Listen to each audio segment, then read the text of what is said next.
Our next speaker is Professor Fred Gardefeu, who is Distinguished Professor of English and Italian American Studies at Queens College and is also part of the Calandra Institute.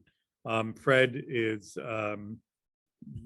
definitely in the top 2 or 3 of distinguished voices with regard to literary criticism and cultural studies for Italian American studies, as well as his work on quote unquote American writers. This evening, he's entering this new field that we're all entering and gladly to enter of, we can call it, let's say, Sorbello studies. Fred? Thank you very much for bringing Uguccione Ranieri di Sorbello to my attention. I'm not really new to his work, except that he's done it. It's work that I and people like Anthony we've been doing all our lives, becoming this intellectual between 2 worlds. It was very difficult entering as an Italian American into the American intellectual world. And when we went to Italy, it took me a while, and I had to improve my Italian to bring it up from the dialect that I thought was Italian when I first went to Italy, which turned out not to be Italian, but really Castellanese. And the, the struggles of trying to have your thoughts encountered by others and received and create a dialogue in both countries. We still struggle today with Italian American studies in the United States. Italy has gotten much better. And so when I read through the materials that Antonella and Ruggero had sent me, I said, this guy needs to be recognized. But I was most struck certainly by his work, by his tireless energy, by his devotion to what? His devotion to not just to Italian culture, but for people to understand Italian culture. This is the key. Understanding Italian culture, because I would argue that most Italian American organizations do not understand Italian culture. I would also argue that most Italian Americans do not understand both Italian culture and Italian American culture. And I'm not saying you have to spend a whole life studying these cultures like many of us have in order to come to some great awareness. But we do need to kind of pay attention to the kind of work that Sorbello does, because what he did more than anything else was he distilled what was going on in the world and he gave it to the people who didn't have time to sit in libraries, who didn't have time to, go off on research trips or produce papers for conferences. He brought it to the people, and even much more so than a journalist, because he may have had some kind of editorial oversight that he had to deal with, but most of the work he did was saying, this is what's happening here, and this is what's happening here, and these are some of the great, and so he was a great synthesizer. And the synthesizers, as far as I'm concerned, are always the ones who are overlooked. The ones who make it easy for other people are always used and stepped on and moved ahead. And to me, that seems to be what happened with Sorbello. He devoted so much of his life to organizations, to helping the United States in World War II, to doing things for others, that he rarely had time to spend for himself. So when Antonella said, oh, we have a bit of his autobiography that he started, I said, I need to see that, because I have spent a lot of time studying immigrant autobiography, and I've written very much on it. So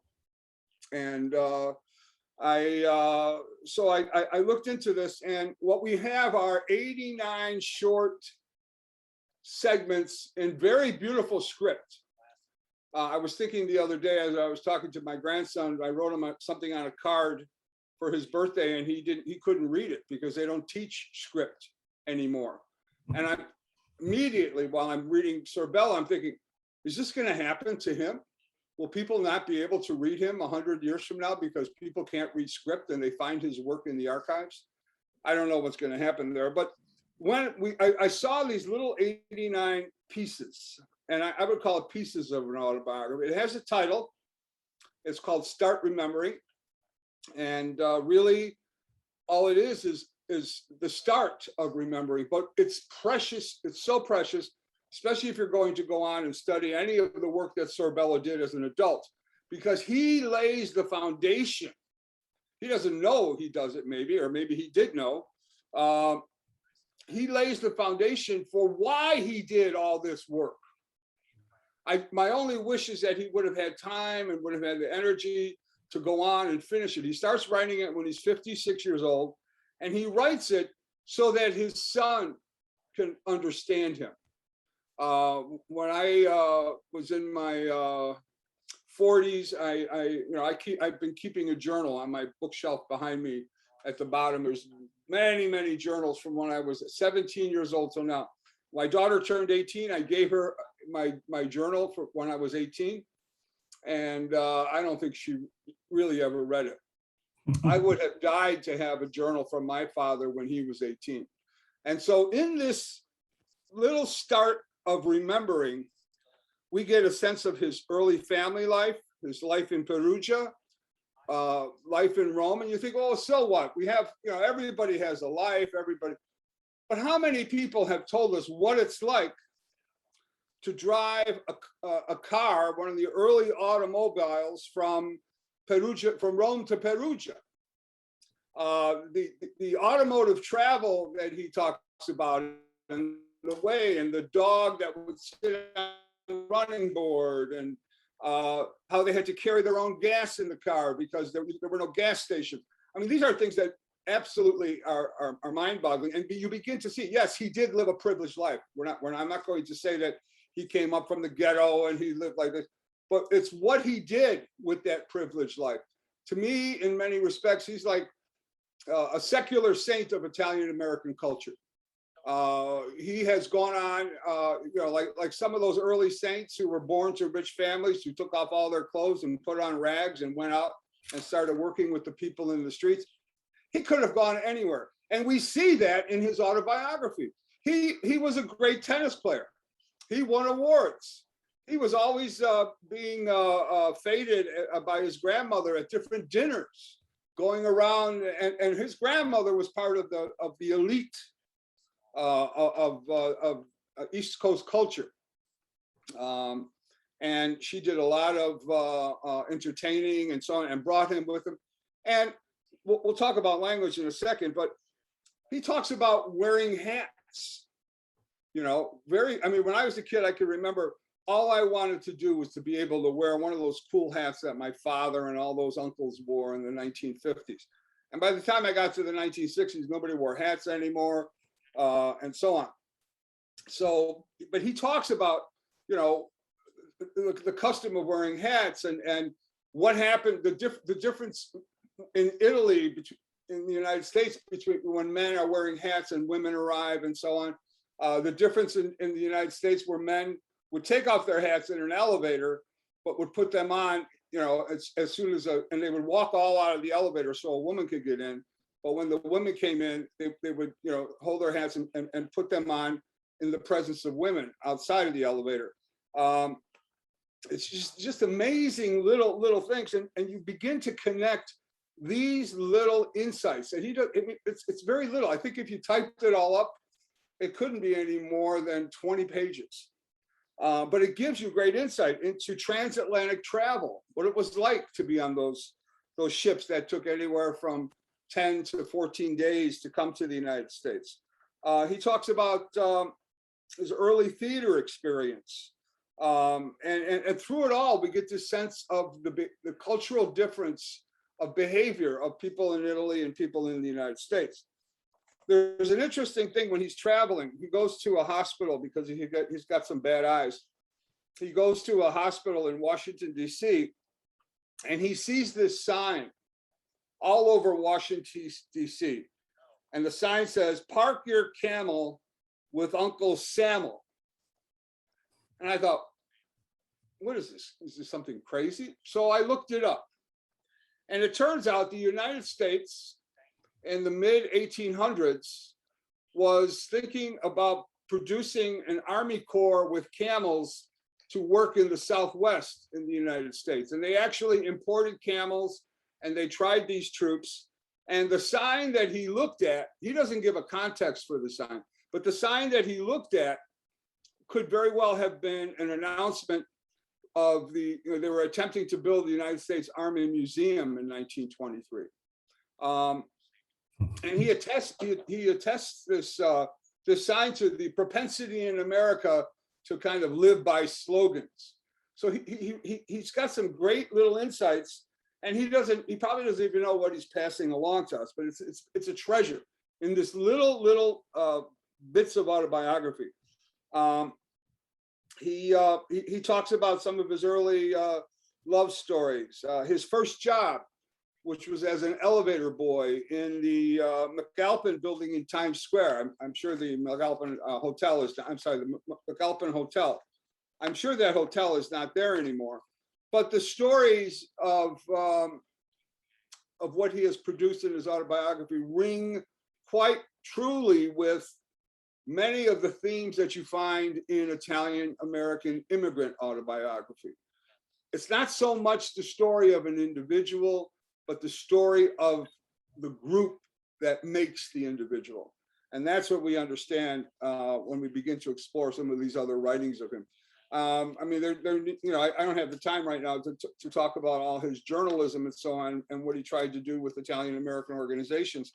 That devotes a lot more study and a lot more attention to his journalistic writings. But I want to thank Antonella and Ruggero for bringing this very rich material, and maybe we could even see this get published someday.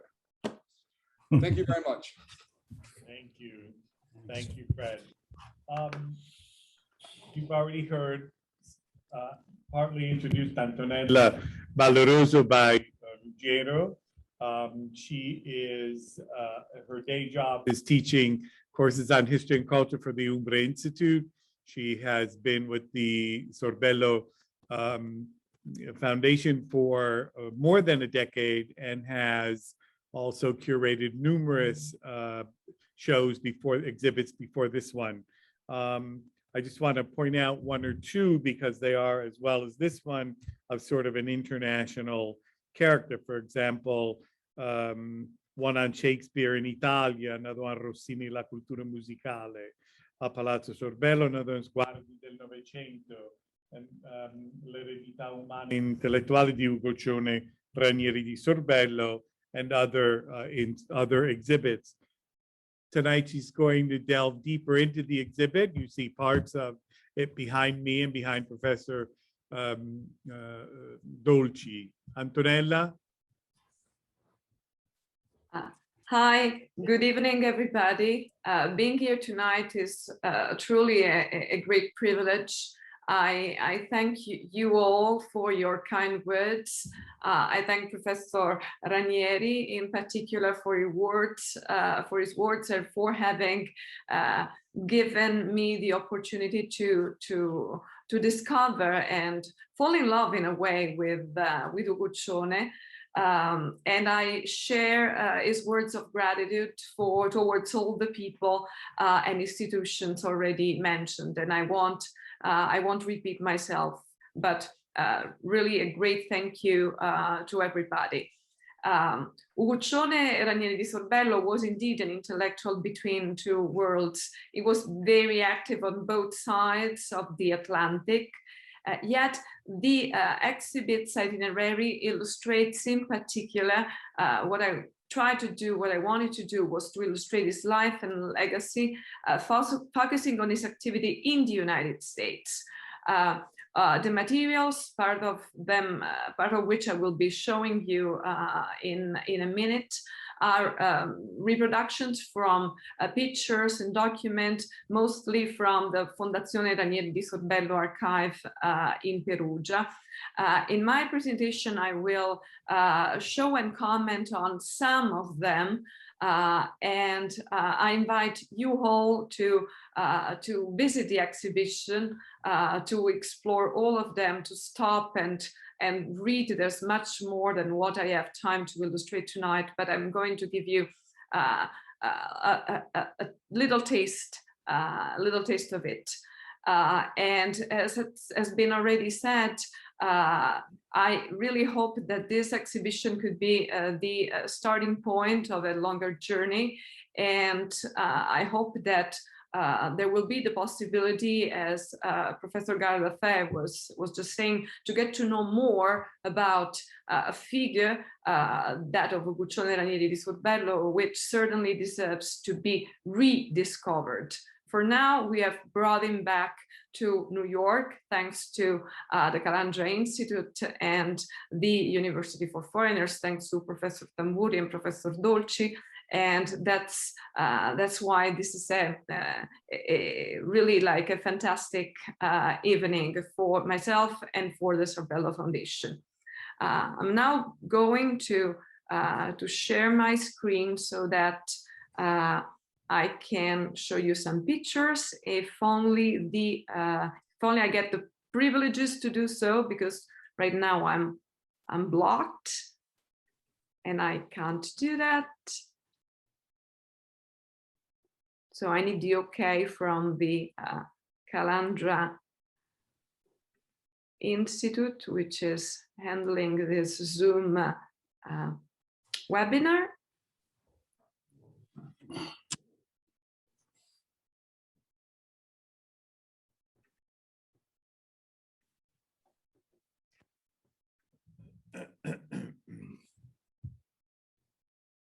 It's like, Houston, we have a problem. So I hope that already the organizer has, eccomi qui. Just a moment, then everything will be ready. Don't worry. No, I know we are in good hands.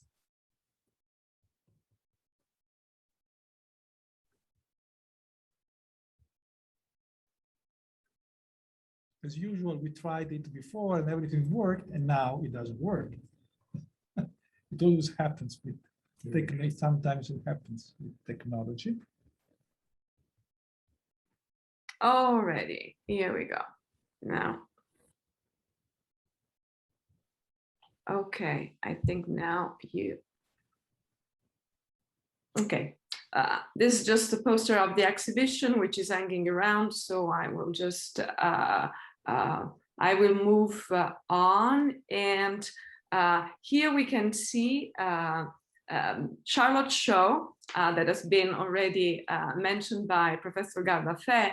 So here we see some samples, some of the papers of the autobiography that was quoted before.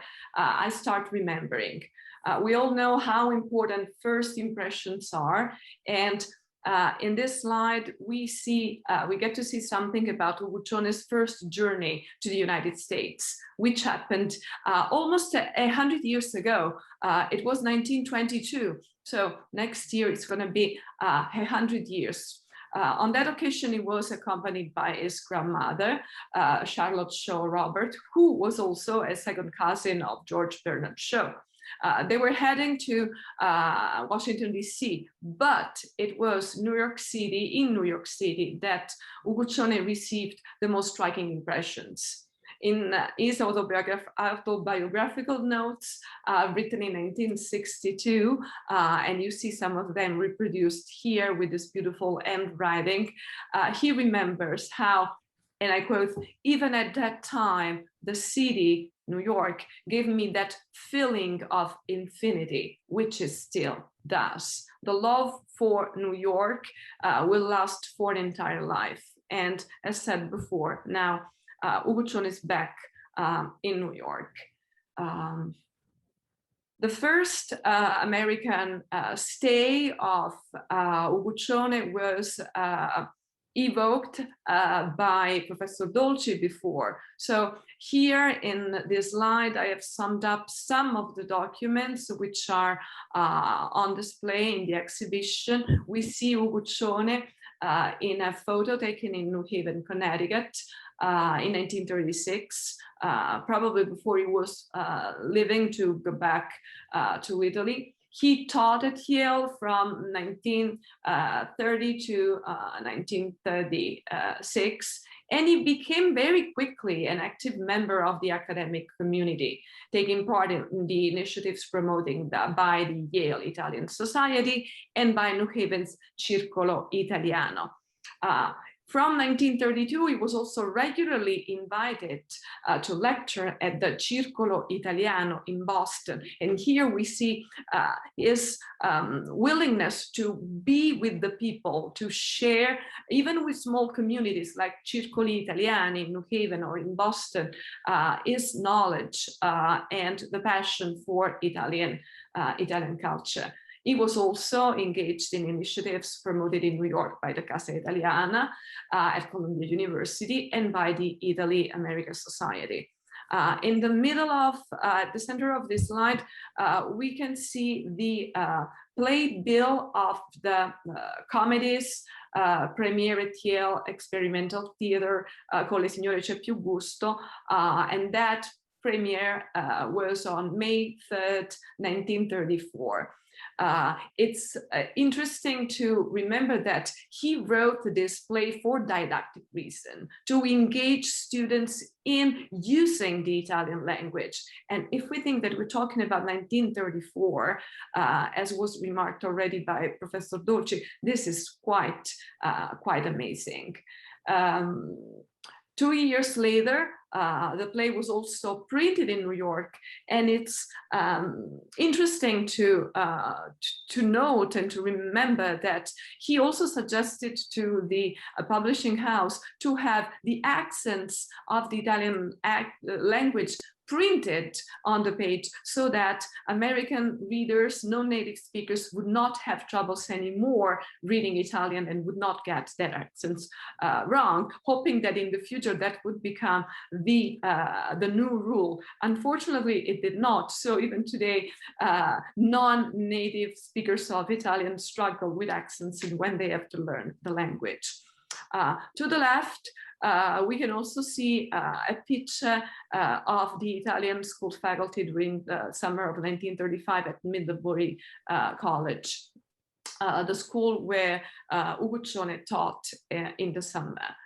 During this first stay in the United States, which covers the year 1930 to 36, Uguccione was also very busy, very engaged in journalism.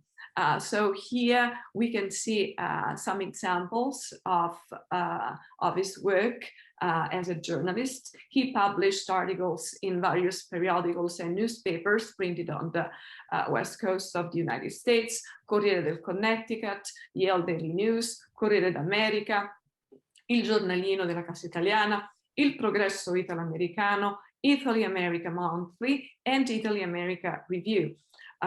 In 1936, he also became the managing editor of the Italy-America Review, the quarterly journal published by the Italy-America Society in cooperation with the American Society of the Royal Italian Orders. Here we can see also what Professor Dolci was mentioning before, how the enthusiasm of Uguccione at the idea that finally the schools in New Haven have made the teaching of Italian language available to students. So he says, genitori di New Haven, fate tutti il vostro dovere. Now have your kids enrolled, otherwise the efforts to achieve this goal would have been useless. The relationship and the willingness to be of help, to cooperate on an international level is evident also in the engagement with the Allied troops of Uguccione during World War II. These are just some of the documents presenting in the exhibition. Here we can see his military ID. And even if Uguccione did not like much to talk about this part of his life, there's no doubt that he was a World War II hero. He took part in numerous rescue actions of escaped Allied prisoners. In the winter of 1940, 1943 and spring 1944, he organized in central Italy an escape route, the so-called Red Line, among which thousands of Allied prisoners managed to reach safety. For this and for other successful missions, he was later decorated with a bronze and a silver medal. And in September 1945, as we can see here on the slide, British Field Marshal Harold Alexander, who was the Supreme Commander of the Allied forces in Italy, awarded him a certificate of gratitude for his contribution to the cause of freedom. Here we move to another chapter, probably the most fascinating one, the work at the Cultural Division of the Italian Embassy and the Italian scene. Uguccione settles down in New York at the beginning of 1953, and he had the task of managing the cultural office at the Consulate General. So this was an important beginning. It was the first step of a long story, as has been already said. For the next 5 years, his office at 690 Park Avenue became a hotbed of projects and ideas. He provided information on Italy. He promoted relations and contacts between the United States and the newly born Italian Republic. And his main mission was presenting Italy as a new, modern, democratic country. It is within this context that the groundbreaking project of the Italian scene was conceived. The Italian scene, and we see here on the slide the first issue of April 1953, was an English language bulletin designed to promote and disseminate Italian culture in the Anglophone world. It had an average circulation of 10,000 copies per issue, and still today there's a lot, really. It's like an incredible source of information about the 1950s and the 1960s and US-Italy relations. Another interesting example of the materials produced by Uguccione is this primer on Italy. And talking about the fact that he did not like too much to advertise his own work, if you look closely, you see that the name of the author here on the cover is Ugo Ollebros. So he's hiding his name behind this pseudonym. Ollebros is Sorbello written on reverse, but this gives an idea of, I think these little details give an idea of his personality. Other interesting examples of the materials produced by Uguccione during the 50s, and here we see him in the only picture that we have of him in his office in New York. It says a lot, however, because there's a table full of papers, there are 2 phones, and in the letters that he wrote almost every day to his wife in Perugia, he kept saying and repeating that those phones never stopped ringing. To the left, we see an example of Uguccione's creativity. And again, today, some things might be taken for granted, but we're talking of the 1954, and the idea of creating a big poster to celebrate past and present great Italians, and great Italians in a broad sense of the world, because here on the tree of Italy, there are tons of leaves, Uguccione says, and he goes from Julius Caesar to Enrico Fermi. So there's this idea of Italian culture as something bigger than the story of Italy itself as a nation, of course, and an idea that was shared by by many intellectuals. He also produced other materials and other posters, but this one in particular says a lot about his creativity, in my opinion. Uguccione was active in the promotion of Italian cultural heritage in many different ways. Starting from 1954, he took care of the restoration of the Garibaldi Meucci house in Staten Island, and he also helped in collecting, helped to collect memorabilia to be showcased in the future Garibaldi Meucci Museum, which finally opened to the public in 1956. Here in the slides, we see him proudly showing a red shirt, an original red shirt, to the consul Carlo De Ferraris, who was consul general in New York at the time. Another, and to the right, we see a ceremony of flag raising in front of the Garibaldi Meucci Museum. Another very innovative project he worked on and he promoted in 1956 to disseminate the knowledge of classical and modern Italian literature in the States was the creation of an audio anthology entitled Voci dalla Terra del Sì, a vinyl record presenting prose and poetry recordings ranging from Dante and Boccaccio to Pirandello and Saba. Today, we would call it an audio book, but at the time, this was really a revolutionary idea to bring the voice of Italy, so Italian speakers with excellent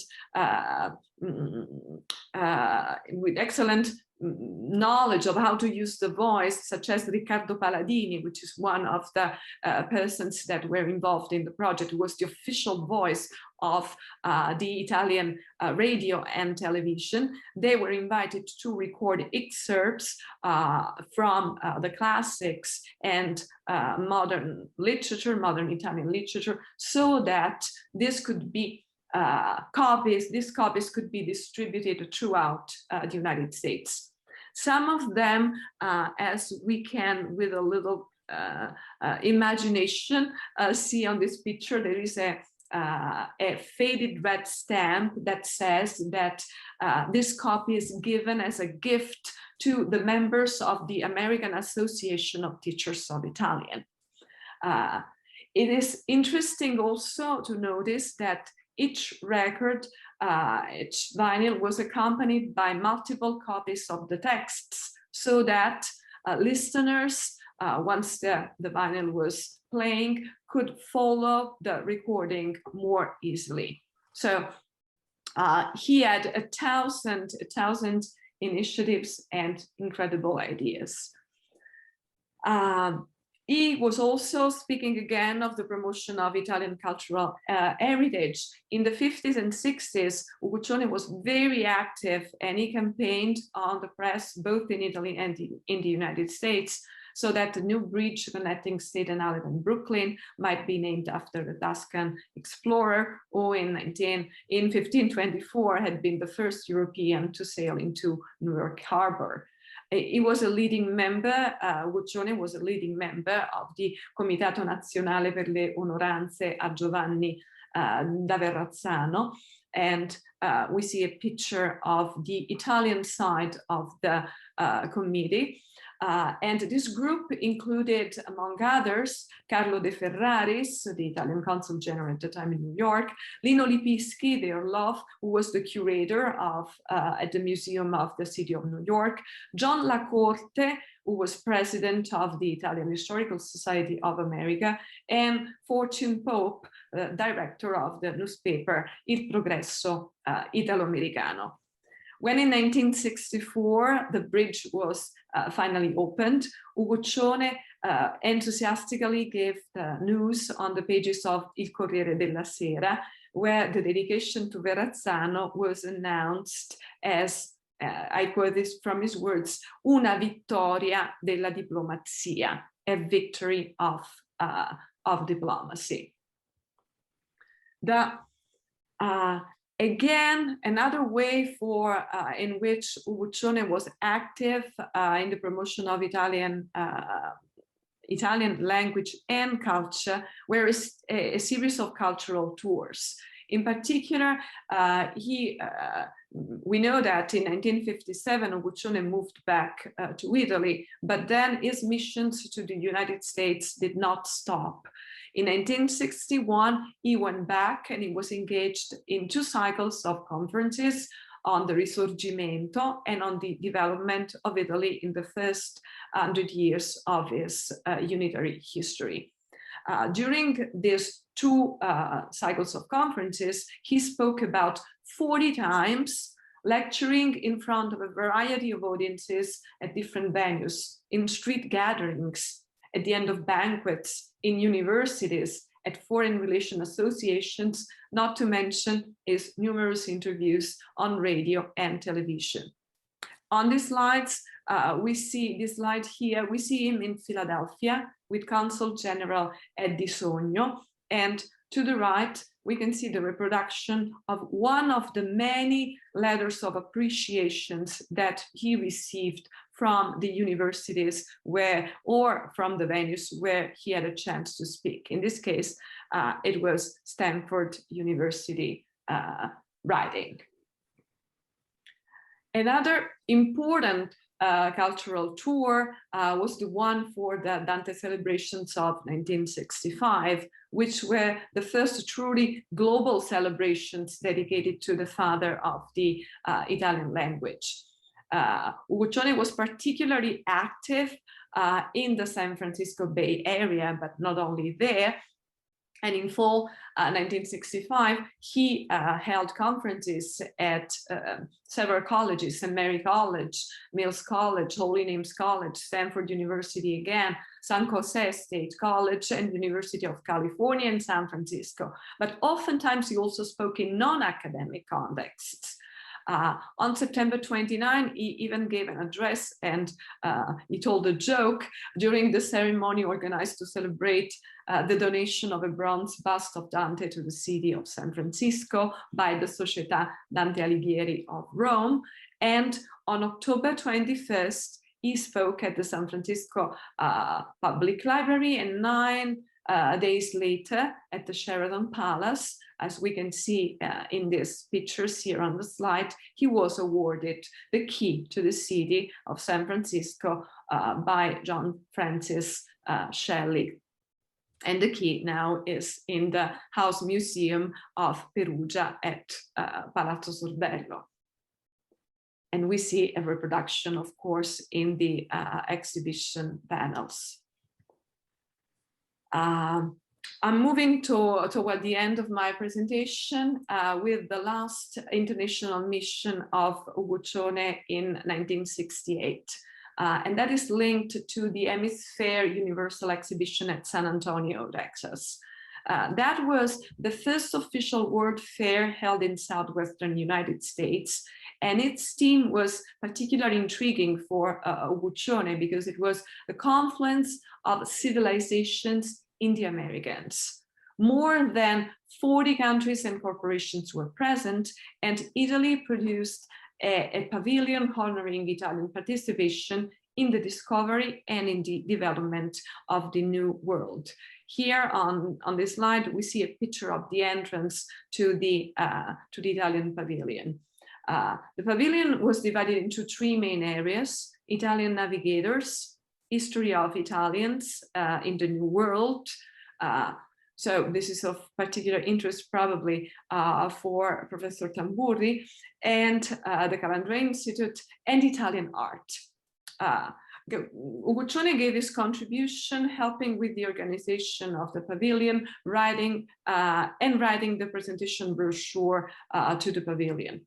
A 20 pages booklet, dense with information, filled with information and interesting remarks about what it meant, half a millennium, as we can see here in the introductory page, of Italian presence in the Americas. Once again, and this is really a beautiful document to read, it's evident how wide his knowledge was, what a subtle sense of humor he possessed, and how a big pride and passion for Italian culture he had. And on top of that, he underlined very much the 68 were difficult, crucial years filled with important international events. He showed in more than one passage in the booklet faith in the power of international cooperation, which was one of the strong ideas that he kept with himself for his entire life. I would like, therefore, to conclude my presentation with a quote, quoting a passage from the brochure, which sounds as significant today as it did in 1968. The story of the Italian presence in the Americas began centuries ago.